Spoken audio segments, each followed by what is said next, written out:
This is Speak of the Devils on AZ Family Sports.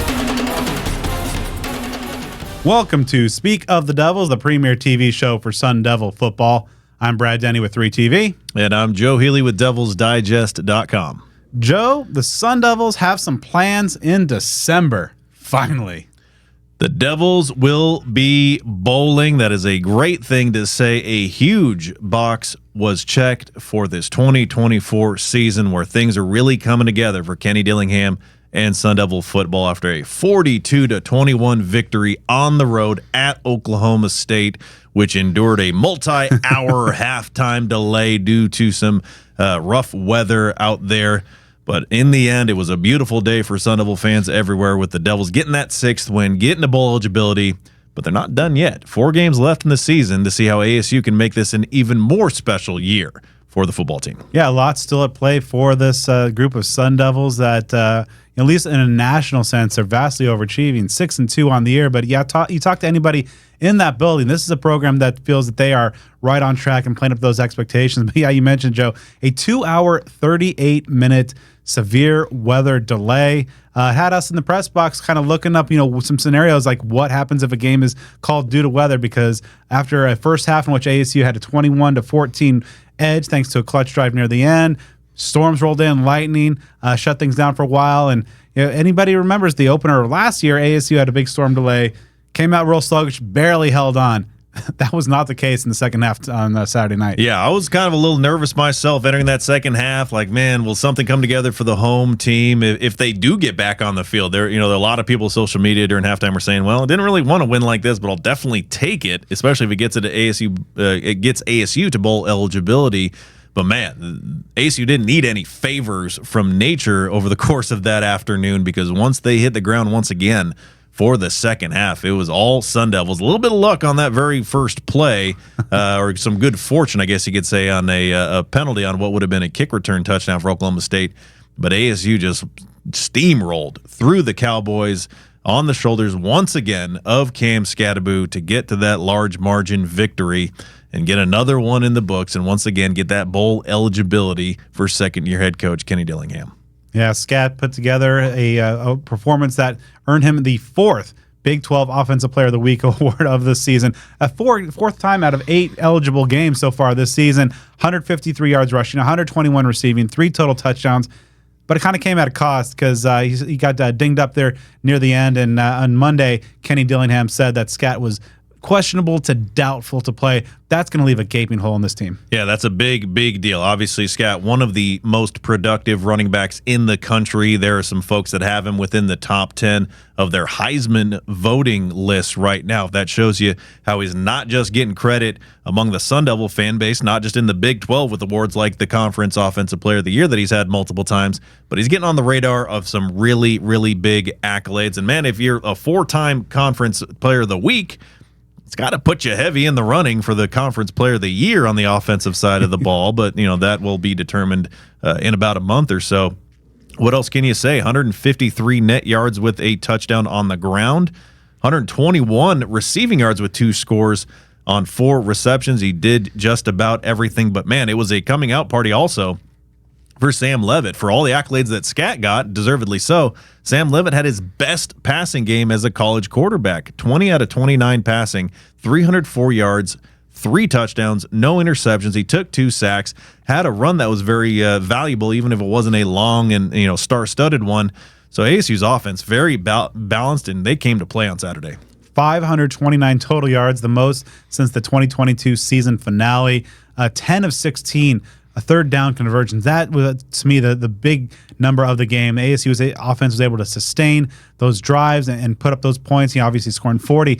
That'll get the job done. But you talk about Sam Levitt, and just week after week, this is a guy that continues to show great improvement and maturity, the poise in the pocket. You mentioned the run that he had for 8 yards on the 3rd and 9 early in that first half that set up a 50-yard touchdown pass on 4th and 1, and just he continues to grow. He showed really no signs of a guy coming back from a broken rib injury. Really impressive overall, just to see him continue to emerge. And the week after week, as he puts together these impressive, important performances and shows those intangibles, you hear some people start to make those Taylor Kelly or, dare I say, Jake Plummer comparisons. Yeah, I mean, you're really seeing him grow up and mature before your eyes. For this to be his game back from an injury and to have that output that he had, very remarkable. ASU's defense kept some talented players in check. Quarterback Alan Bowman for Oklahoma State, statistically one of the better passers in the nation, held to 175 yards, 1 touchdown, 1 interception. Ollie Gordon, last year's Doak Walker Award winner, a unanimous All-American, a Heisman favorite entering the season. He's had a rough year, don't get me wrong, but he only had 25 net yards on 11 carries. He did have a touchdown in the game. So ASU's defense, as much as the offense really came to play, and as we mentioned, a very balanced attack, and the defense got it done as well. Yeah, it was great to see just that balanced effort. And we talked about the questions that coming after the big rain delay. How would they respond? Well, they responded by putting the clamps down on Oklahoma State, allowing just 58 yards before a very late Cowboy garbage time touchdown. That doesn't really count, whatever. But they really were able to bottle up. Obviously, bottling up a guy like Ollie Gordon's no small task. And for ASU to do that, LaTerrence Welch really had a strong game at cornerback to help shut down that passing game. And just 3 of 11 on third downs for Oklahoma State. Again, ASU's winning those third downs on both sides of the ball. That's a recipe for exactly what happened on Saturday. A very good day by the pass defense, by the secondary. ASU didn't have a sack on the game and only had 1 TFL, but still a great performance. Now, there was an area of concern, and that was special teams. Oklahoma State did have a kickoff return for a touchdown that was called back and nullified by a holding penalty, but really, place kicker, the ongoing drama for the Sun Devils continues. Parker Lewis got the nod, missed his only kick, so that remains a big question mark. So we'll see exactly how that transpires going forward. After the break, we're going to be talking to a couple of Sun Devil players who played a key role in getting that big victory and get their thoughts of the big battle ahead as UCF comes to town. Welcome back to Speak of the Devils. Let's talk to a couple of key Sun Devils, wide receiver Jordyn Tyson and defensive tackle CJ Fite. All right, so how did you spend the rain delay? Rain delay, I think I was in a training room. I went to go take a nap, and then somebody woke me up, so I couldn't sleep anymore. So then I was just sitting there. I think I gave some Whataburger, Jimmy John's. So I was pretty much just eating and chilling the whole time, really. Refueling, really. So was it difficult at all to kind of, after such a lengthy delay, to kind of, get back into that competitiveness and the intensity of game mode?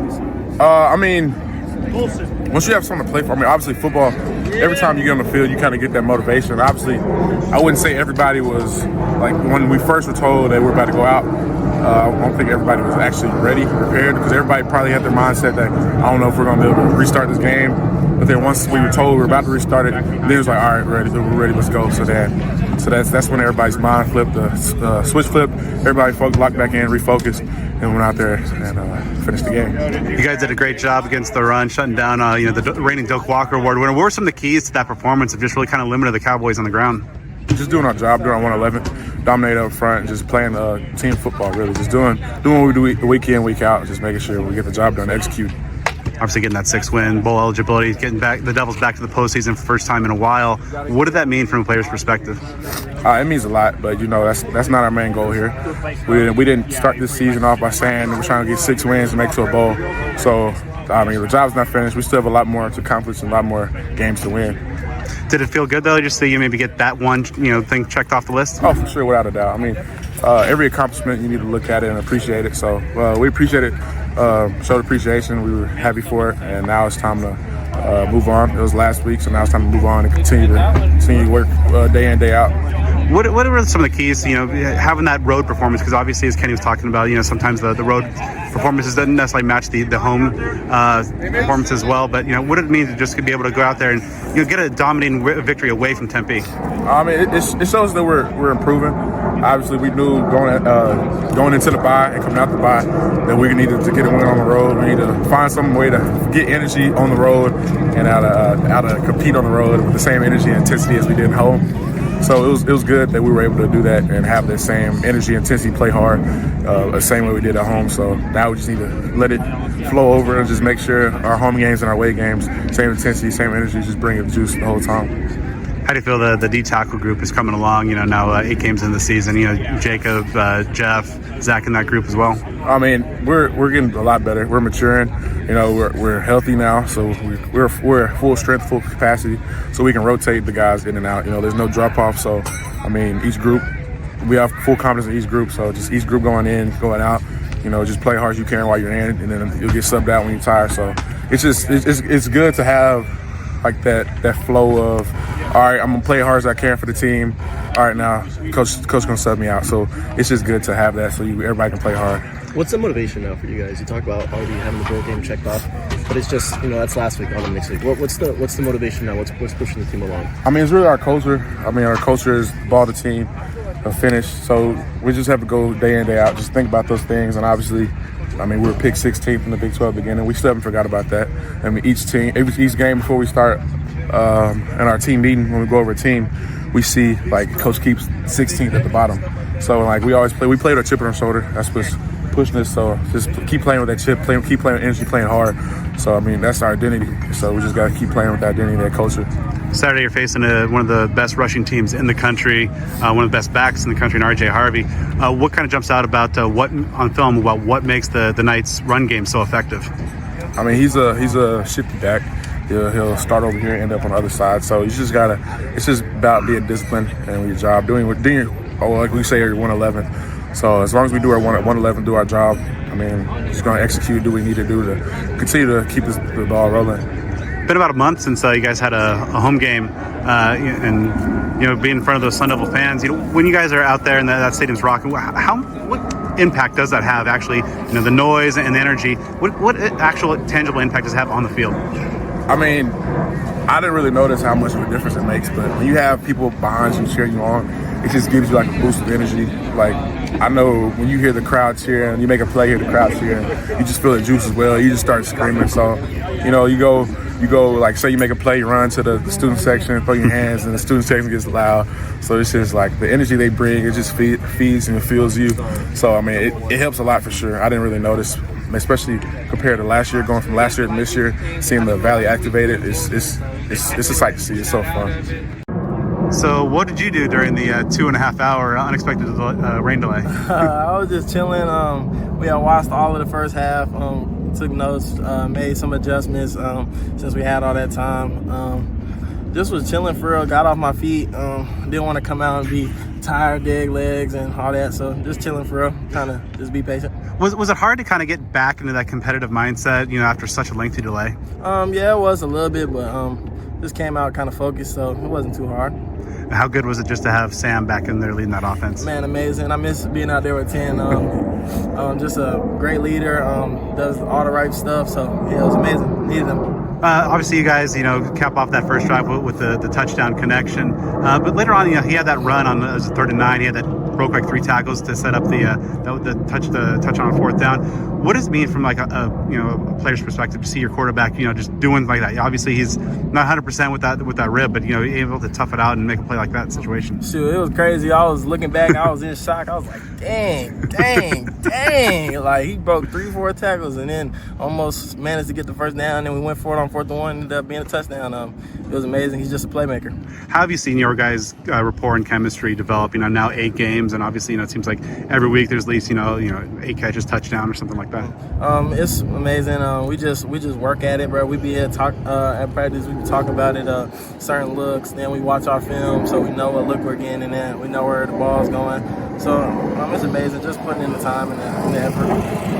How good was it to get maybe the monkey off the back in terms of just like the issues on the road and just going on the road and having not just getting a win, but a win in such a dominating fashion? Yeah, I think that was the best we prepared on the road. I think we came out ready to play, and the results happened. Welcome back to Speak of the Devils. Now, ASU is number 32 technically in the AP poll. So, rankings, people just love rankings. So why not give it a shot here in this segment? I'm going to throw Joe 5 different scenarios, and we're going to get his rankings on them, starting with what's of these 3 do you feel would be the most miserable task? Let's start off from going third to first, and they are tackling Cam Scattaboo in a one-on-one situation at the goal line, pass blocking Terrell Suggs, or covering Jalen Strong on a back shoulder fade. So you didn't say being an Arizona Wildcat fan. That would easily be the most miserable task. So third on the list, love our guy Jalen Strong. He's great to us. He's great to the Sun Devils. But I'm going to put him third. The main reason for that is because you got to throw the ball. Quarterback issues could be a thing. Okay. Although Taylor Kelly and Mike Bercovici mastered that relationship, that is a variable. So I'll put that third.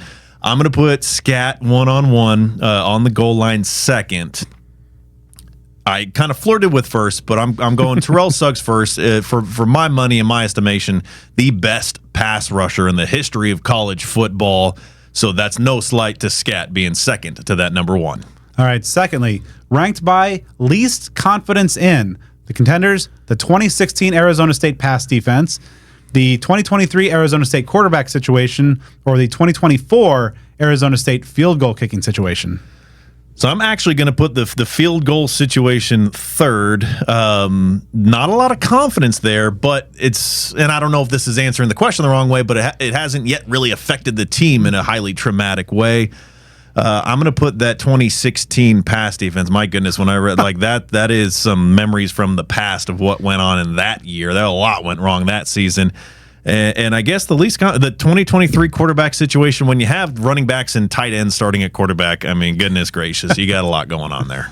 All right. In this group, ranked by most likely to happen, the contenders, Kenny Dillingham wins Big 12 Coach of the Year. Sam Leavitt is a freshman All-American, or Cam Scatterbo gets an invite to the Heisman Trophy ceremony. So third, I mean, I'd love to see this be the case. It just seems like he's on the outside looking in. Scat getting a Heisman invite. I mean, you got a few guys that are headlining that right now that have consistently done so. He could very well be within the top 10, and he may miss action this week. That doesn't help. So he's going to be third. Second, I'll say Dillingham is Big 12 Coach of the Year. If it weren't for what's going on at BYU right now, they've had a meteoric rise. They keep winning. Then Sataki's probably going to claim that. Maybe get a co-situation. Freshman All-American. We always go by semantics here. Didn't say like first team All-American. Didn't say like Associated Press or particular one.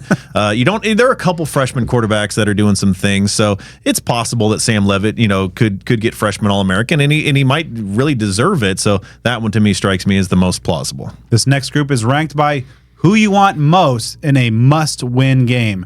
Three great Sun Devil running backs here: DJ Foster, Marion Grice, Cam Scatterbo. Man, this is difficult. And this hurts me to have to separate these guys. You got some of my favorite Sun Devils of all time, and I feel putting DJ third. Like I'm hurting my own heart here, but I'm going to do that. We'll get over it. Marion Grice was a real special player as well. Obviously, he and DJ played together both years that Grice was here, so I'm putting him second.